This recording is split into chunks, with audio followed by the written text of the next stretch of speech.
অঞ্জলি রূপ গার্ডেনে আপনাদের স্বাগত জানাই।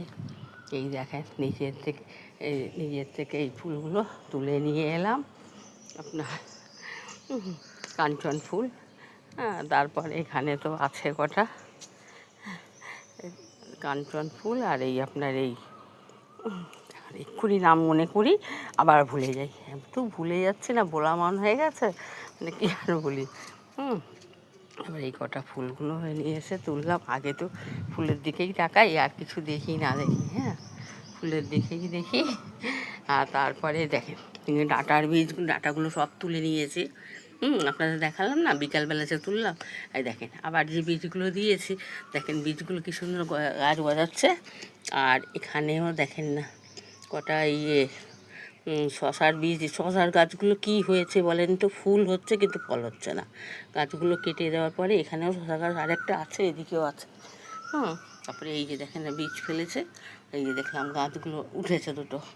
আর এখানে কচু শাকগুলো দেখেন না, পাতাগুলো তুলে নিয়ে গিয়ে খেয়েছি। খাওয়ার পরে আবার দেখেন গাছগুলো বেরোচ্ছে কি সুন্দর। কেন না, পাতাগুলো না নষ্ট হয়ে যাচ্ছে, সেই জন্য ভাবলাম না ফেলে এগুলো তুলেও নিই, পাতাটা ফেলে দেবো, পাতা তো খাবো না। তারপরে এগুলো খাওয়া হয়ে যাবে, আর ওইগুলো আবার গাছগুলো আবার হয়ে যাবে। তাই দেখেন টমেটো গাছটা দেখেন কত বড় হয়েছে। এই দেখেন টমেটো গাছে ফুল আসছে। টমেটো হবে কি না তা জানি না, কিন্তু ফুল তো গজাচ্ছে, ফুল আসছে, এর থেকে বড় কিছু হতে পারে না। বাদাম গাছে তো বাদাম ধরেছে, কিন্তু খুব একটা ধরেনি জানেন তো, এখনও ফুল হচ্ছে, টাইম আছে, হওয়ার অসুবিধা নেই। আর এখানে তো আদা গাছটা দিয়ে রেখেছি, আদা গাছ বেরিয়েছিল, তারপরে দেখলাম বৃষ্টির জলটা বেশি পেয়েছে বলে নষ্ট হয়ে গেছে, ওই জন্য একে শুকনো করে রেখেছি।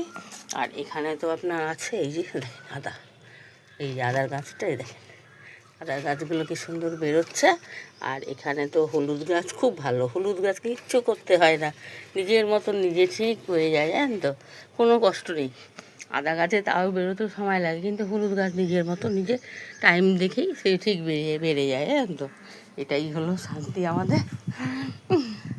আর কি এখন দেখেন না, ঢ্যাঁড়স গাছে ঢ্যাঁড়স মানে না ধরার মতো, ঢ্যাঁড়স তো হচ্ছে না। আর কি বলি, ঢ্যাঁড়স একবার তুলে এমন একটা অভ্যাস হয়ে গেছে না, সত্যি ভালো লাগে জানেন তো, কিন্তু এখন ঢ্যাঁড়স পাচ্ছি না, মনটাও ভালো লাগছে না। আর এই যে দেখেন পুঁই শাকের গাছটা হয়েছিল, এটা মাচার উপরে তুলে দিয়েছে, যেটুকু বারুক আছে পুঁই শাকের গাছ কটা, একটু শাক পাতা তো খাওয়া হবে। আর এদিকেও দেখেন না কলমি শাকটা দেখেন কেমন সঙ্গে কাটলাম না, দেখেন কলমি শাকে দেখেন নতুন পাতা বেরোচ্ছে তো কি সুন্দর, কেটে তারপরে একটু নিচে মাটি দিয়েছি জানেন তো, মাটি দেওয়ার পরে গাছটা